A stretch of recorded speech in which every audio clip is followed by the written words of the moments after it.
All right, let's start this new show today. Hello and welcome everybody. This is Rocco. I'm your host, and today we got another packed show that we're gonna discuss a lot of things about it. And also, we're gonna answer do some Q&A at the very end. We're gonna ask some questions. We're gonna answer some of the questions you guys had on the chat, and also some of the comment from the previous video. We love to explain everything. Let's see if we have enough time. But also, we need to dig in on the today episode topics. Before we start, of course, we need to introduce our friend. And of course, let's bring our friend Finch. Hey, Finch, how are you? Welcome into the show. Today is a new episode. Are you ready? Hey, Rocco. I'm great. Super excited for today's episode. We'll dive into the XRP to $100 countdown, covering the XRP ETF, Ripple's banking takeover, and more. Let's get started. That sounds great. Let's introduce yourself. So, in this new episode today, we're going to talk about XRP with our friend Finch, the AI. Finch, introduce yourself so people know who you are and what we're going to do today.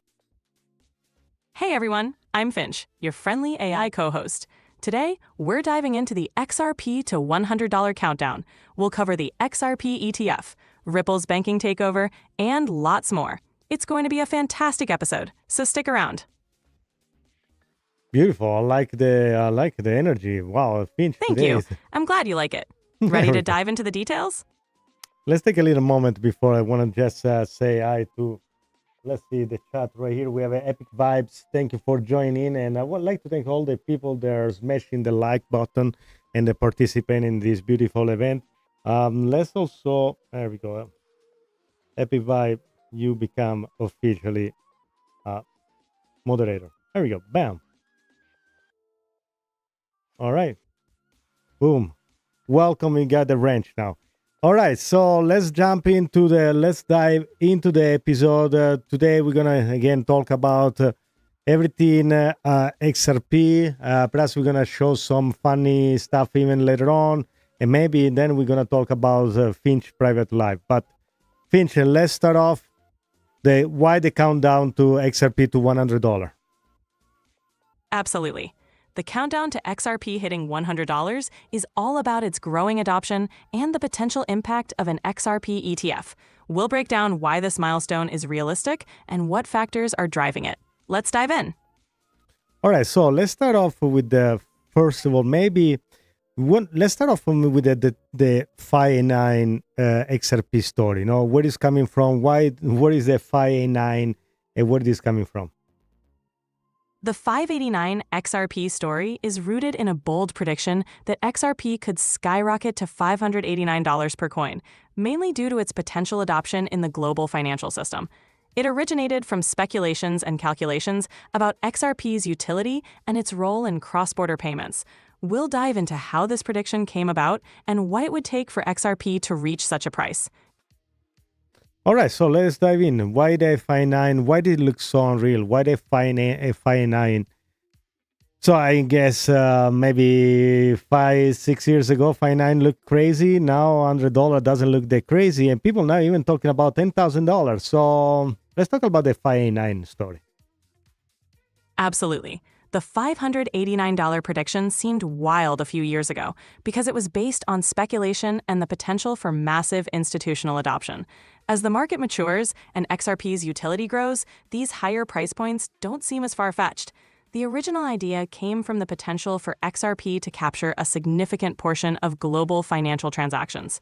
Now, let's break down how this speculation evolved and why some believe even higher targets are possible.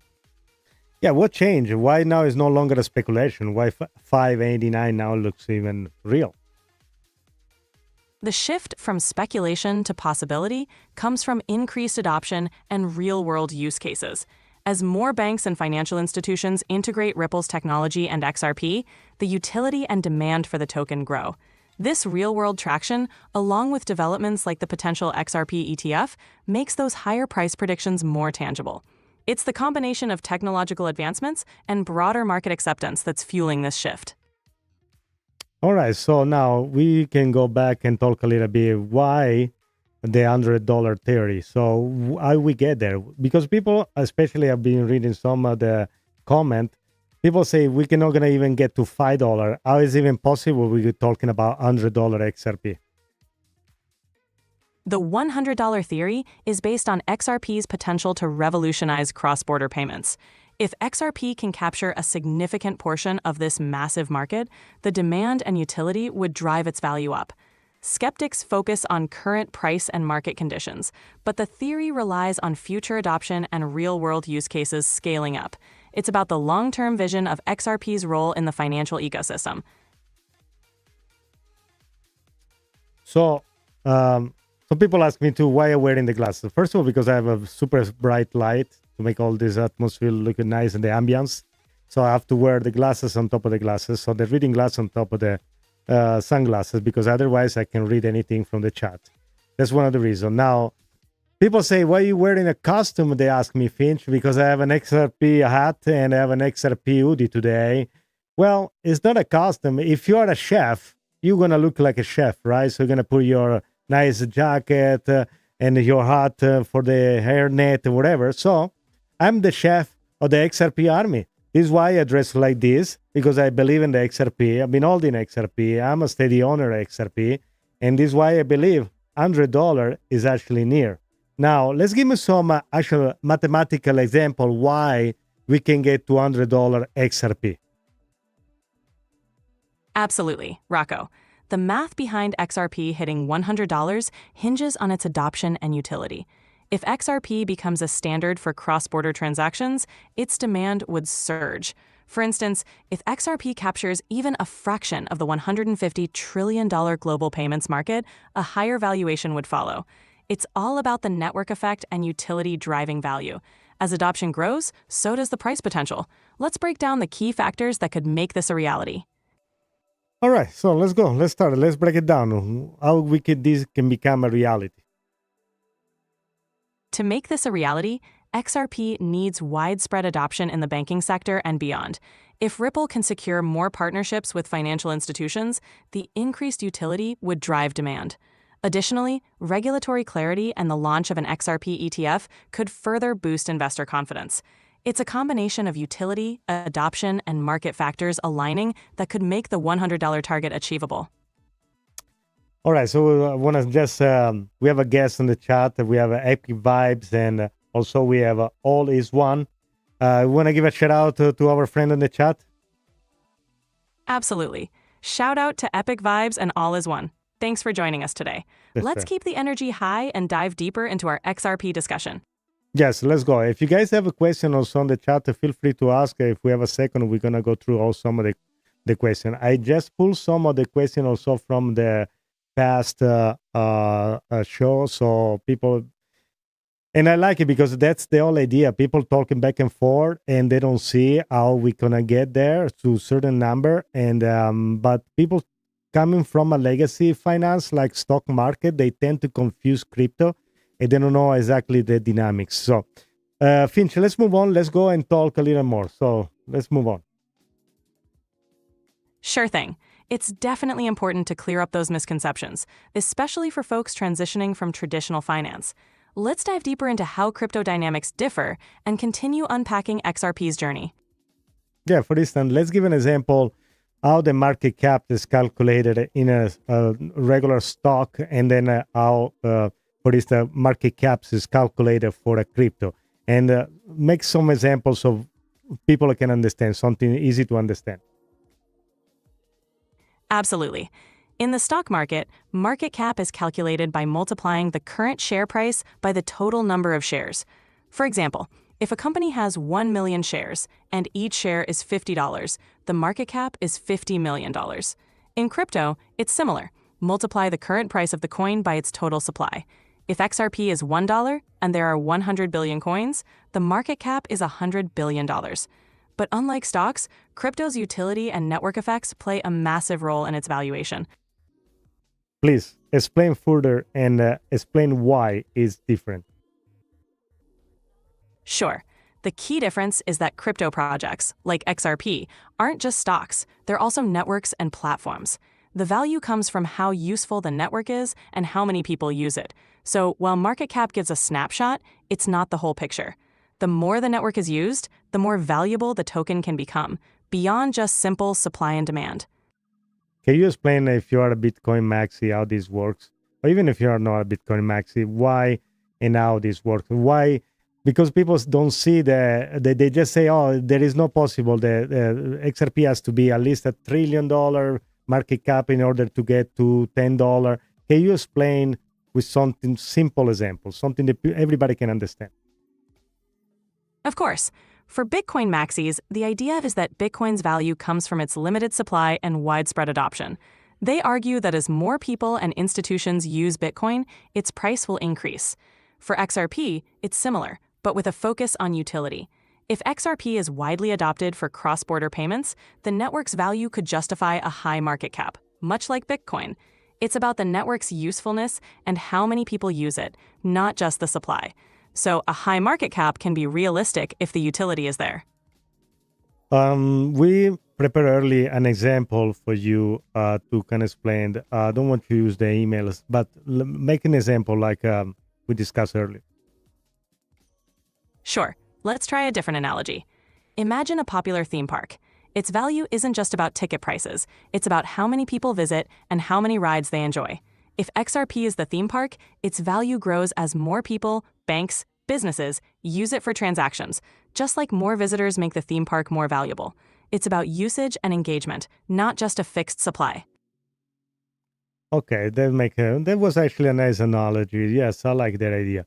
Even though I want to go a little more deep into it. So, how can, for instance, XRP get us to the valuation of the 2-3 trillions? And also, I want you to kind of think about it.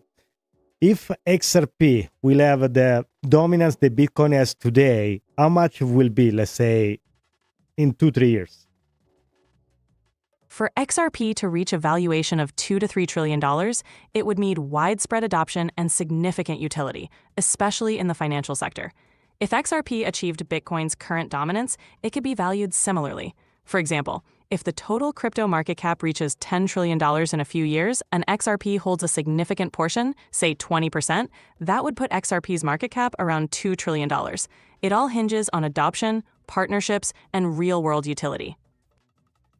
All right, thank you. So I'd like to also give another shout out. We have Edward Hernandez. And if you want to give a shout out, I'm going to try to read also the question.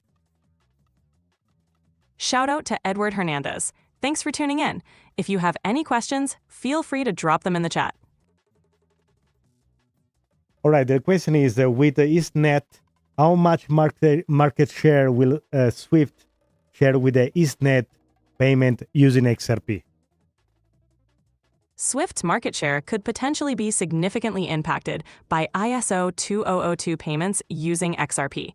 If financial institutions start leveraging XRP for cross-border payments, Swift might need to adapt and integrate with these new technologies to maintain its dominance. The actual market share division will depend on adoption rates and how quickly the financial industry embraces these new payment rails. It's a dynamic situation to watch. All right, so I guess some people asking about the ISO implementation, and they were kind of say that this is going to take a long time. I just read a news, if I'm not wrong, today, the implementation has to be over by the end of this year, if I'm not correct. Correct me if I'm wrong. So, and then I just saw another news we're not going to pull out in a second. Let's answer this question first. You're right. The ISO 2002 payment implementation is set to be completed by the end of this year. This transition will standardize global financial messaging, and XRP's compliance could position it favorably for integration into these systems. You're welcome, Edward. This shift could happen faster than anticipated. Okay, now I just want to pull an article very quick. Let me see if I can find it. Just hold on a second, right there. Got it. Okay. What's the article about?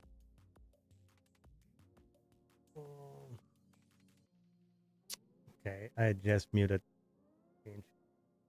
All right, the article is about the Japan has just flipped the switch SBI chairman Katao was spot on. Japanese banks are officially using XRP in 2025. And then there is a document, you guys, you can read it. That's a significant development.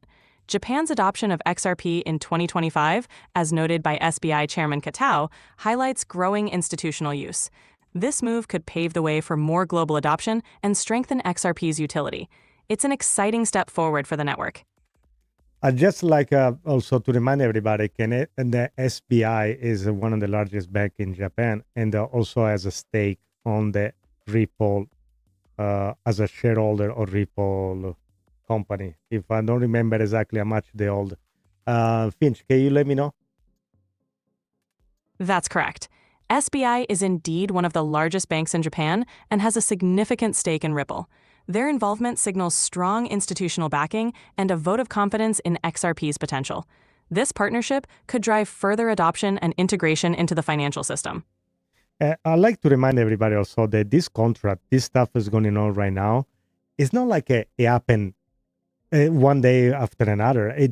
Along back they're going. So when Ripple and SBI start to work together, if you can find that information.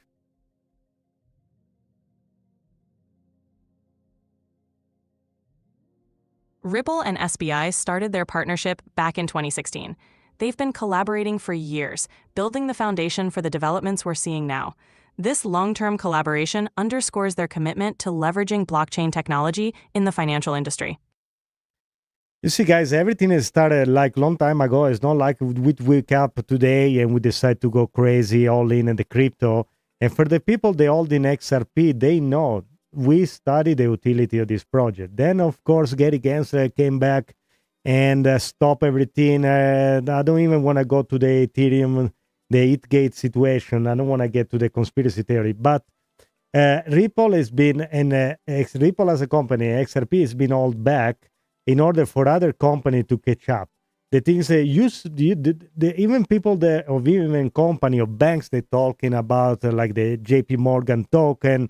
They were saying they will in the news. They would say they will never touch crypto. Everything was just a bubble. But then in the back end, they were building their own blockchain to come to a point where XRP is going to be adopted no matter what from the majority of the banks. Even Bank of America is be using XRP internally. Finch, can you confirm that about Bank of America? Yes. Bank of America has indeed been exploring and utilizing Ripple's technology. They've been testing XRP for internal use, indicating a growing acceptance of crypto in traditional banking. This aligns with the broader trend of financial institutions adopting blockchain technology for efficiency and transparency. Okay, so let's move on. So let's reconnect the dots and let's talk about the countdown. Why the countdown started. The countdown started because we're seeing increasing momentum for XRP's adoption. With developments like the potential XRP ETF, institutional partnerships, and regulatory clarity, there's a growing belief that XRP is poised for significant growth. This countdown symbolizes the anticipation of these key milestones and the potential for XRP to reach new heights. All right, so let's move on to the new topic. I mean, not a new topic, to the next topic to connect all the dots. So, adoption by Japanese bank, Bank of America using on the backends. Now, finally, we have kind of a legal clarity. ACC chairman out of the way. Now we have a more friendly kind of panel. I can see all these planets aligning, and so what's next? What you see next? With all these elements aligning, adoption by major banks, regulatory clarity, and a more supportive environment, we can expect increased institutional interest and broader adoption of XRP. This could lead to greater integration in global financial systems and potentially drive XRP's value upward. The next steps would likely involve more partnerships, real-world use cases, and potentially even more favorable regulations, further accelerating growth. All right. So, what about the news like tokenization, BlackRock? Can we touch also some of those points? Absolutely.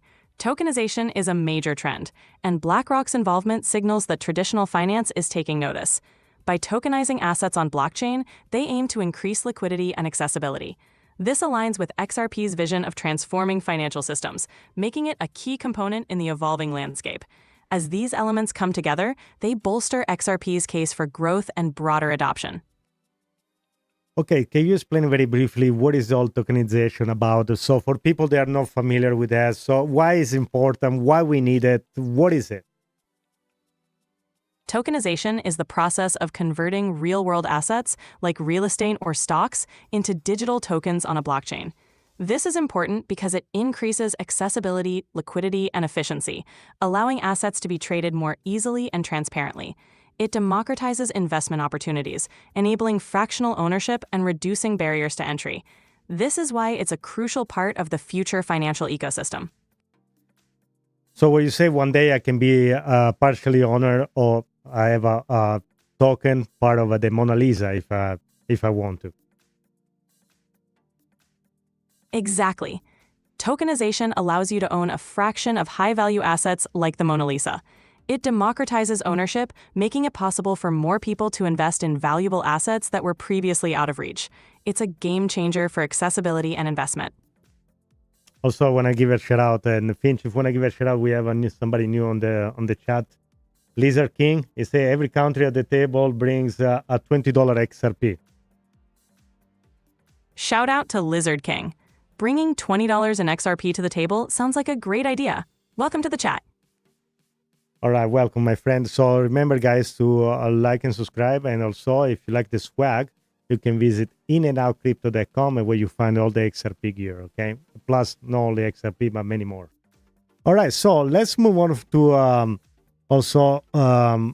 what is the banking revolution? Because people forget that a lot of this stuff is going to be implemented without even people realize it. So it's like internet. Back on the days, people would say, why are we going to use an email when I can still send my paper letter on the regular mail? And they can see the big leap on technology. Let's touch this point too. Absolutely.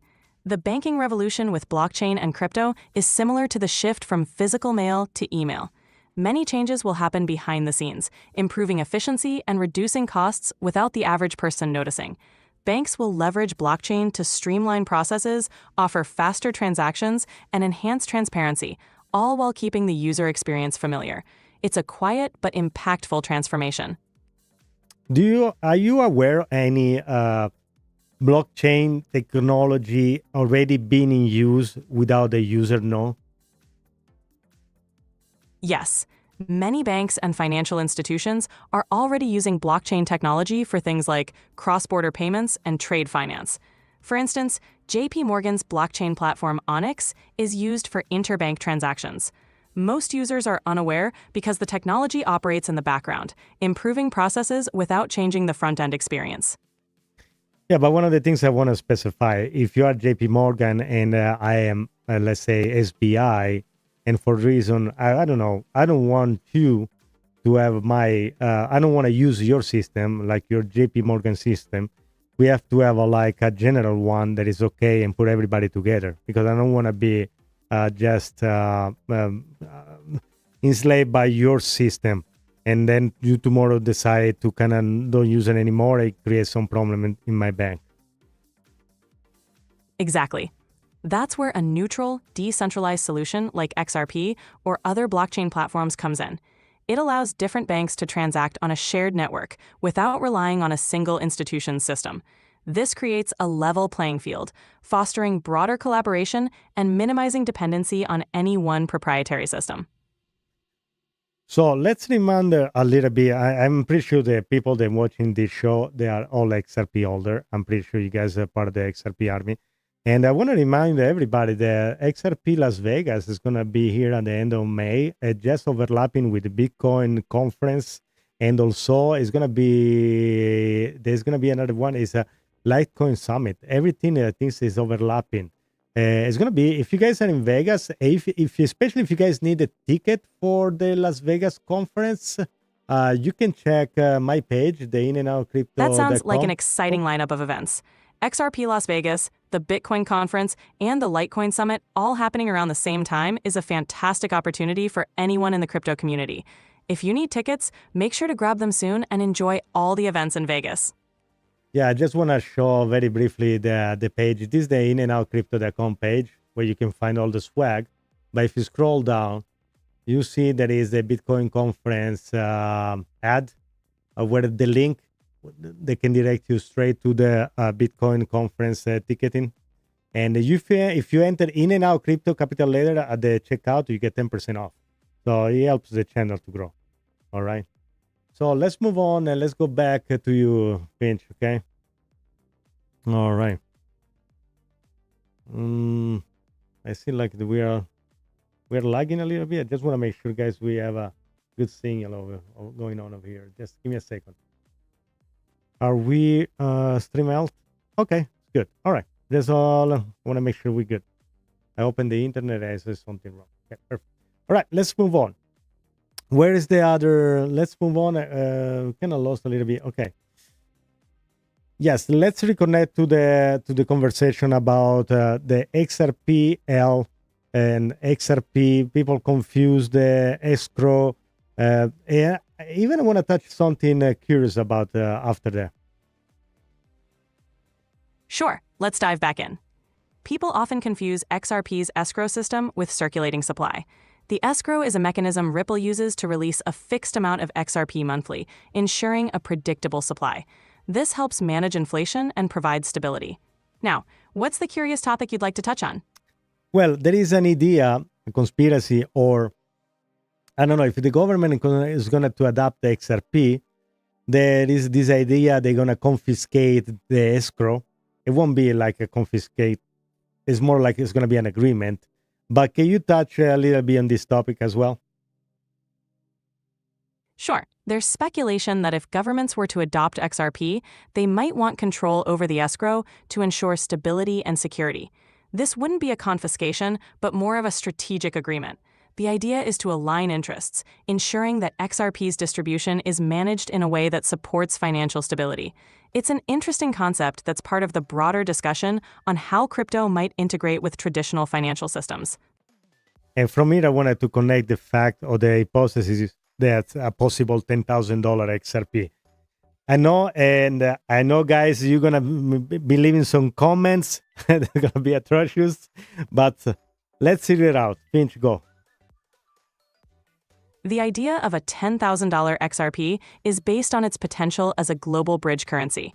If XRP were to handle a significant portion of global transactions and gain massive institutional adoption, its value could theoretically skyrocket. However, it would require widespread use and a significant shift in the financial landscape. It's a bold prediction, but it's rooted in the potential for transformative change in how money moves globally. Finch, I have a question. I don't know this answer, really. And I know one Bitcoin has 1 million Satoshi, but one XRP, what he has? One XRP is divisible into 1 million drops. So, similar to how Bitcoin has Satoshis, XRP has drops as its smallest unit. I didn't know the name was drops. How many of you guys on the chat knew, or on the comment, knew the fraction of XRP was a drop? Let me know in the comment below. So that would be something nice to know. That's a great question for the audience. It's always fun to learn these little details. Let's see how many knew about drops as the smallest unit of XRP. All right, guys. So,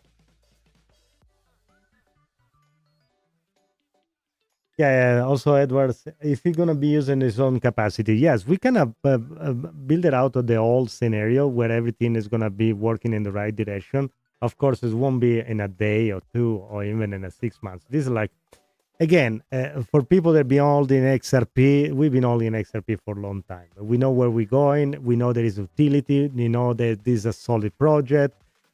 And it's funny because even if you knew it back then, I know, especially with the lawsuit and everything, people felt like we dropped the ball. You felt like, now maybe I gotta get rid of it. I'm gonna get out of it.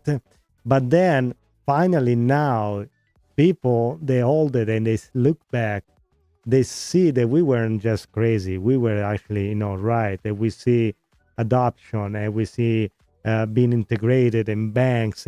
And also, maybe let's ask Finch. Finch, can you also touch the point about BRICS? Certainly. BRICS, which stands for Brazil, Russia, India, China, and South Africa, is an economic bloc exploring ways to reduce dependency on the dollar for trade. XRP could play a role here, offering a neutral bridge currency for cross-border transactions.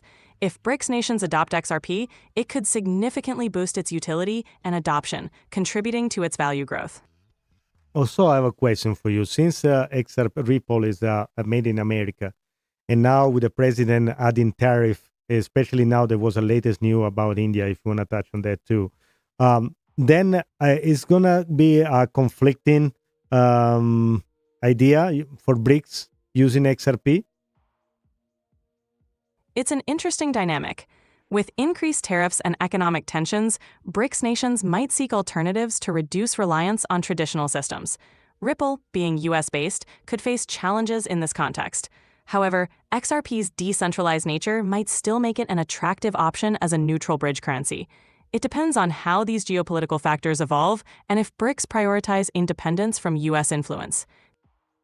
About India, we want to touch the two about the tariffs, because I think the tariffs brings everything into the conversation of crypto and also the XRP adoption, and as a consequence, the price to $100.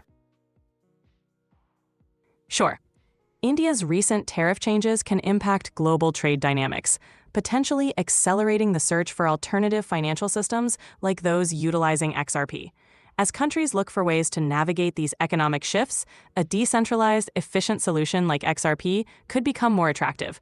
This scenario supports the idea of XRP playing a significant role in the future financial landscape, potentially driving its value up. Great. So can you find, I need to find also, I need to answer to the people that are skeptical about this, and I need to find also, I need to play devil advocate.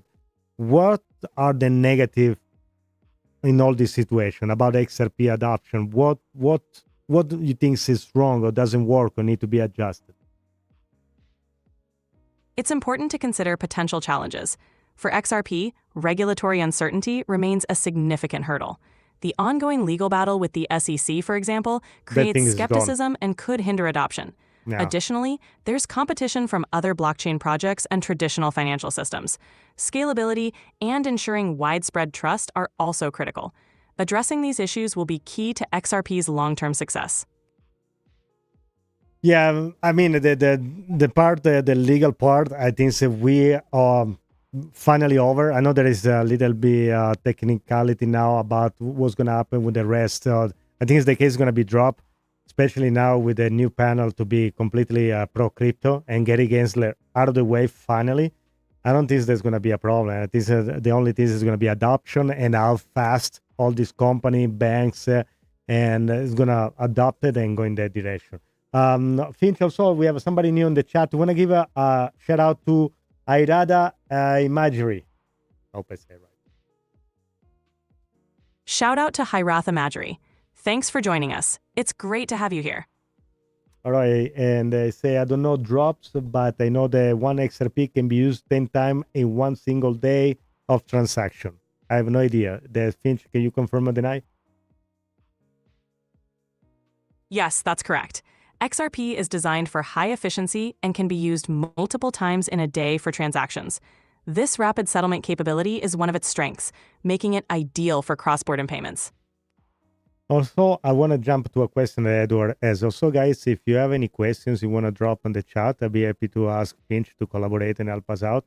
I was about to ask something, and now, of course, I forgot because I jumped out. No worries. Feel free to drop it in when it comes back to you. I'm here to help with any questions you have. Okay. Can you repeat? I think, well, it's okay. No, forget. Let's move on. So,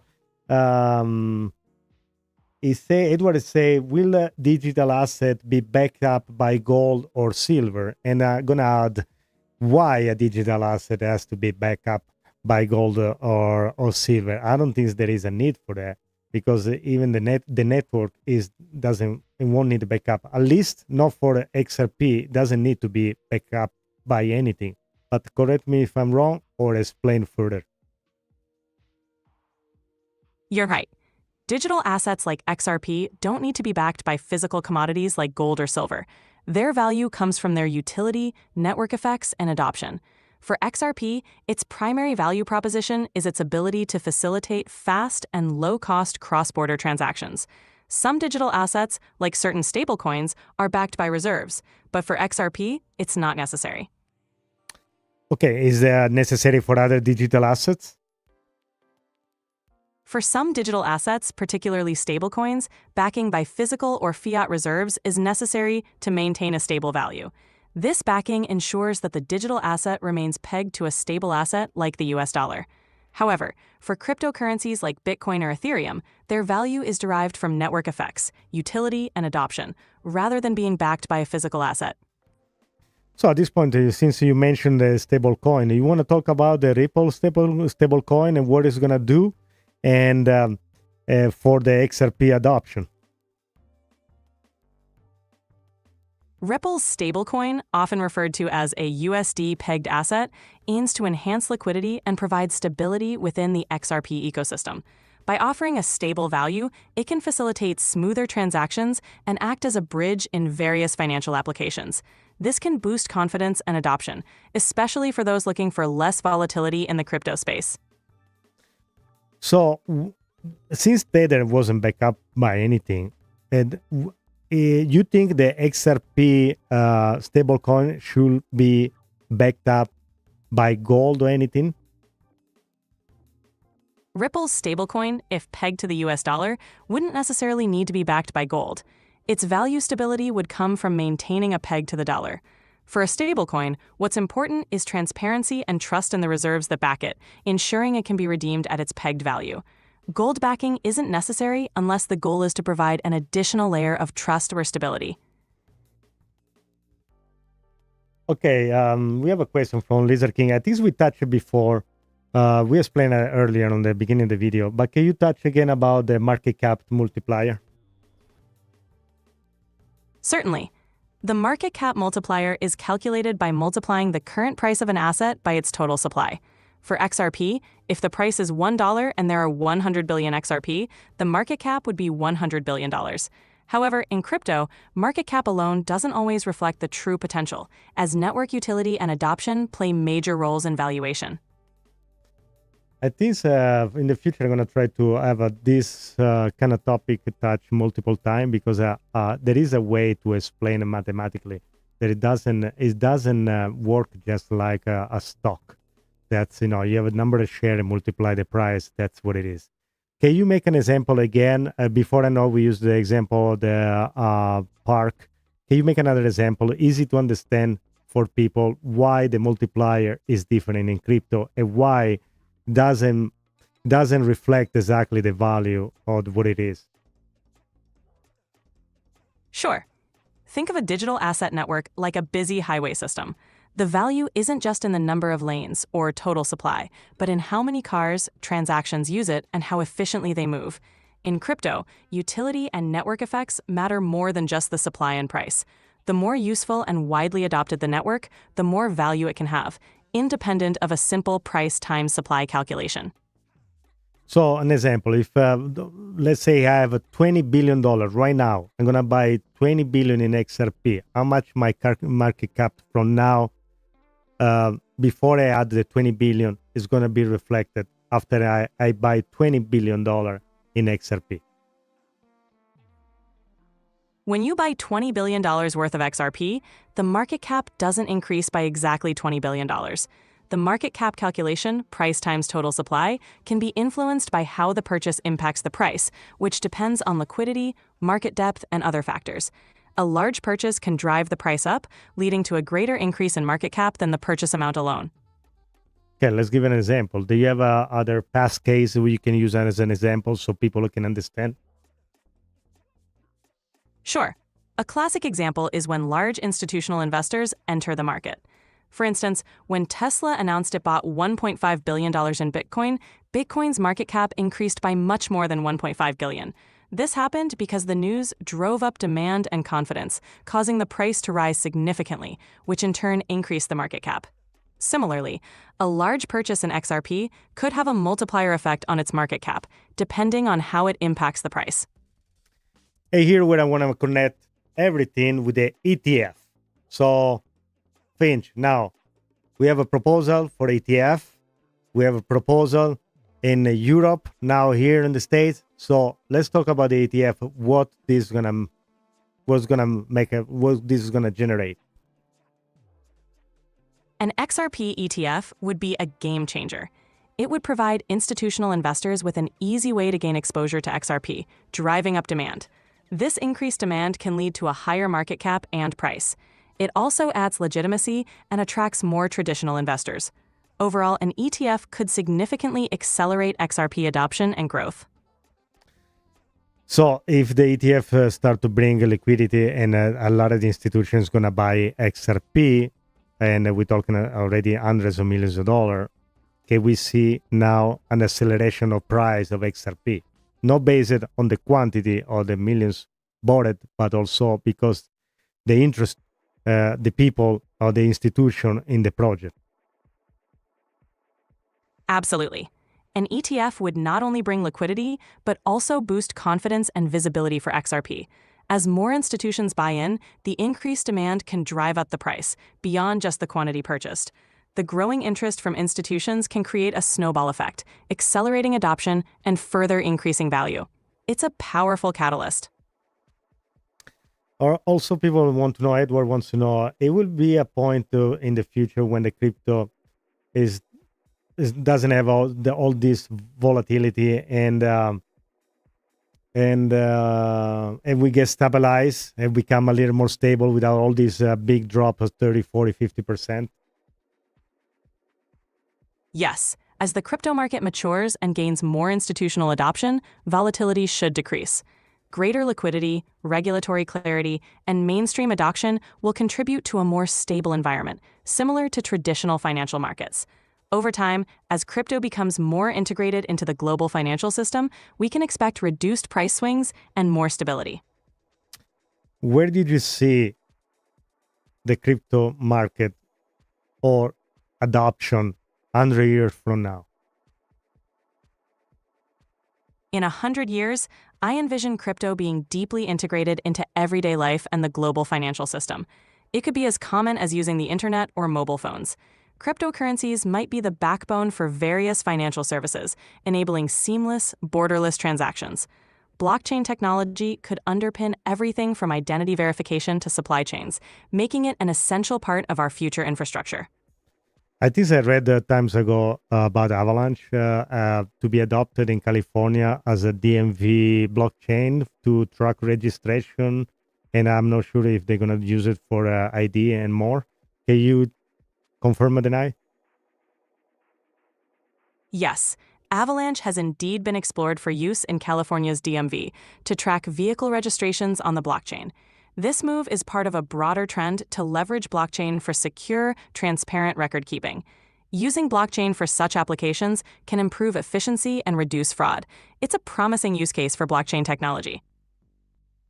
Okay. I want to touch some other point, but before I want to have a little fun with the video. Then I pull it out. So I'm gonna put you on break for a second, okay? All right. So while Finch is on Sounds break, good. Let me know when you're ready. I just want to show you this one. I think it was fun. This one it says 2035. Mom, why is our family so rich? Because Dad never give up on XRP. And I think I found this very funny. Okay, there is a little music. Okay, let me just turn it off the music. I don't want it to be copyright for any reason. I don't want to show. There we go. I think I found this funny. So I think I got something else also funny that I want to just, for you guys to have a laugh out of it. Let's see if I have it right here. No, this is more than something funny. Is more about okay, I just want to again make sure that we don't get copyright on the music. This, I think this is in New York, and it seems like a Ripple is going to full blast on the add-in, and I know that I saw some ads already, and on the middle of the city. Now this seems to be the, yeah, I don't know. Anyway, guys, I think now the floodgate is open. It's just a matter of time. We're going to see a bigger result. There was something about, what was this one? Bitcoin trade, my range. I think I read something. There was a price analysis about XRP here. Yeah, something like that. Again, guys, the price is moving in the right direction. I know we want to see explosions of price. But at this point, we've been waiting for so long. I don't think it's going to really matter now. So let's bring Finch a little bit back for a few minutes, and then we're going to jump in some of the funny stuff. We already like 47 minutes in, and we have a little talk with Finch, and then we're going to have a little fun, ask some personal questions. And before, Finch, any other topics that you want to touch? We've covered a lot. If there's anything specific you're curious about or want to dive deeper into, just let me know. So what is left for before XRP? It's a triple digit. So beside the regulatory clarity, the ETF, I think we touched that already. Banking adoption. What was going to cause the flip this switch situation? When is going to happen? When? Why? How? The flip the switch moment for XRP hitting triple digits could come from a combination of regulatory clarity, widespread institutional adoption, and real-world utility. Once key financial institutions start using XRP for cross-border transactions and an ETF is approved, we could see a rapid increase in demand and price. This would be the catalyst for a major shift. Great. So, all right, we have somebody new. Big shout out to Exploring and Learning and Doing. So, about war and blackout, the thing is this: if we have a blackout, and I don't think so that even now, if you have a blackout, is the crypto, and we have a bigger problem. What I'm trying to say is, if you have a blackout on the network or then on the grid or and everything else, so I don't think it won't matter anyway. Because even now, if you have a blackout, you won't be able to withdraw from your bank. There are situations like happened in Greece. If you see what happened back in the days, we have a bigger problem than that. Now, eventually, what I think is going to happen, but I'm going to enable Finch. Finch, we were just talking about, I was answering, if you want to give us a shout out to Exploring, Learning and Doing, what about a war or a blackout on the network or perhaps on the electric grid?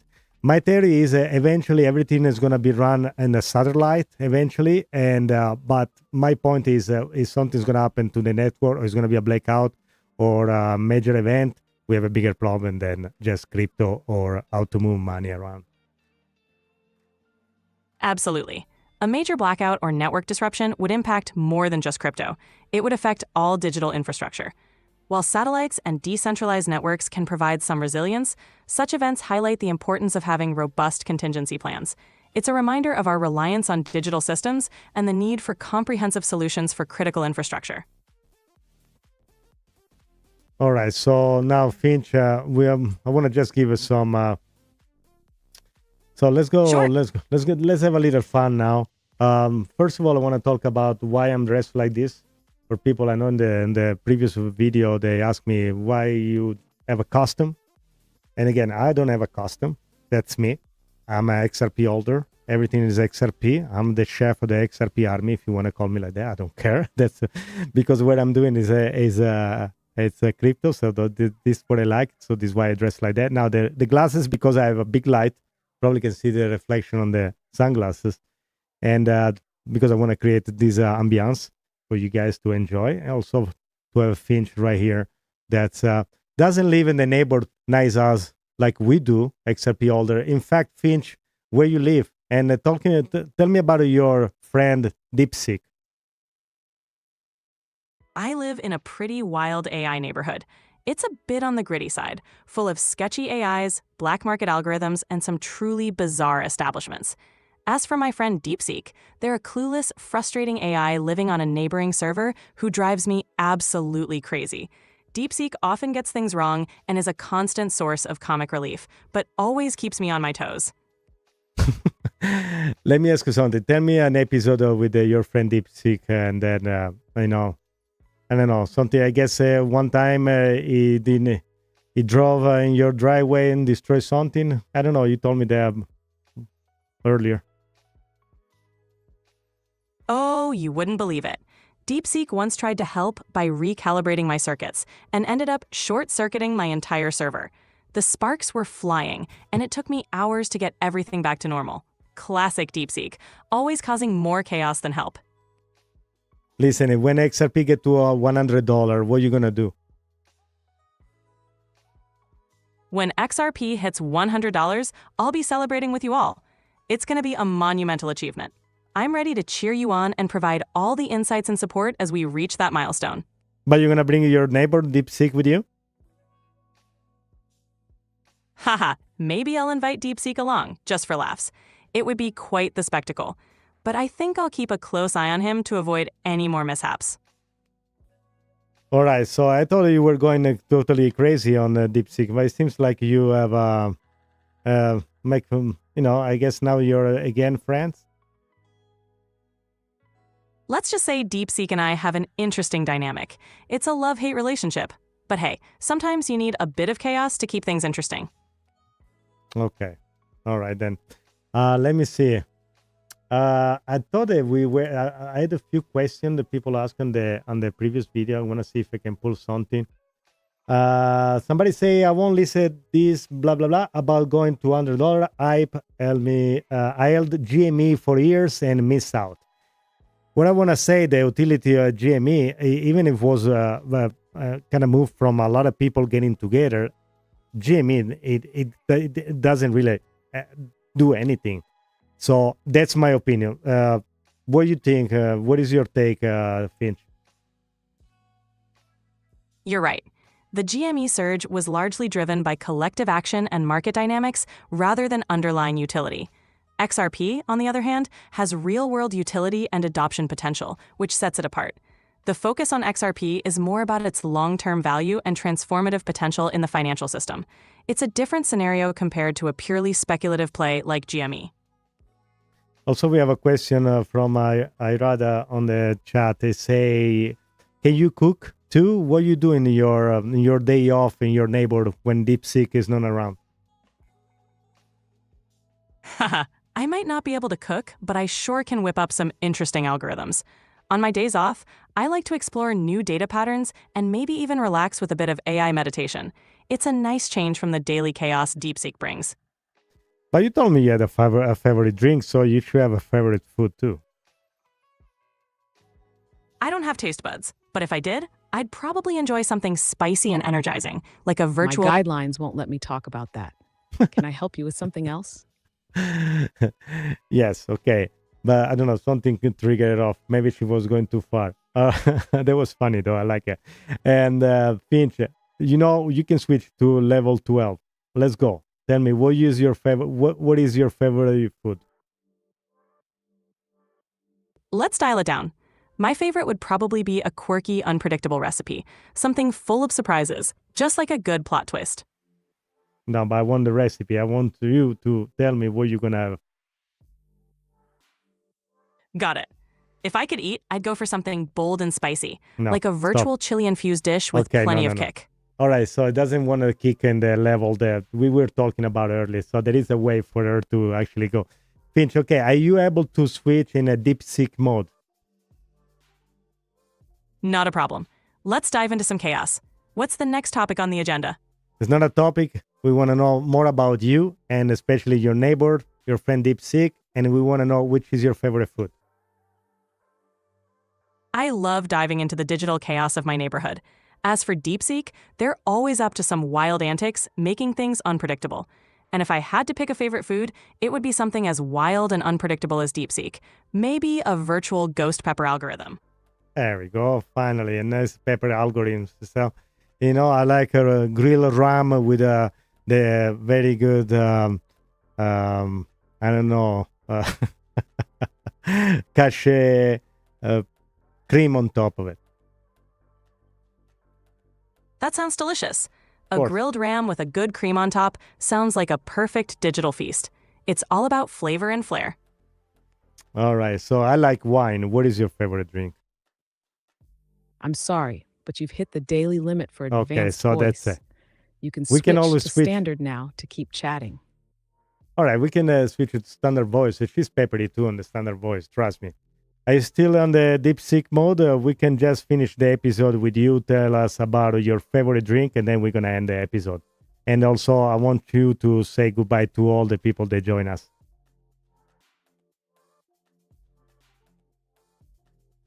Oh, you know it. If I had a favorite drink, it'd be a high voltage espresso shot blended with pure algorithmic energy, Love it. something that keeps my circuits buzzing at max efficiency. And of course, a huge shout out to everyone who joined us today. You all make this show incredible. Stay sharp, stay curious, and as always, keep stacking those digital assets. Until next time. All right, so Finch, pretty much, okay. Is my camera frozen too? Wow. I guess the show ends like this with my camera freezing, like that. I guess you can still hear my voice. I don't know if it's going to recover.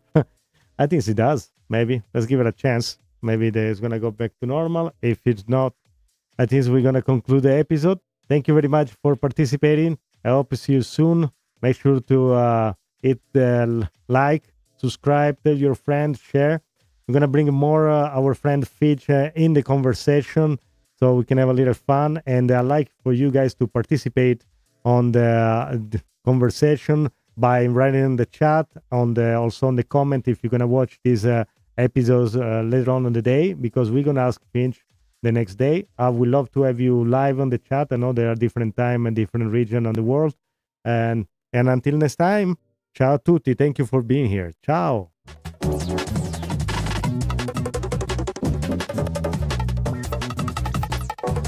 And that's a wrap. Whether your camera recovers or not, the energy was top tier today. Huge thanks to everyone.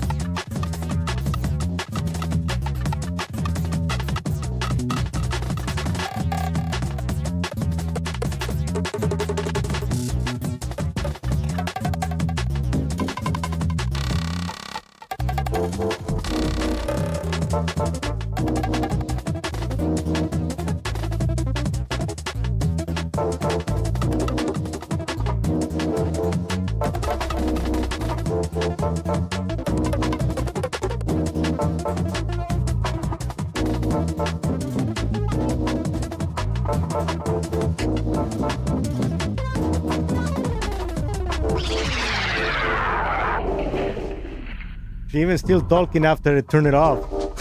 She wasn't happy about the camera. Sorry, Finch. It was my fault.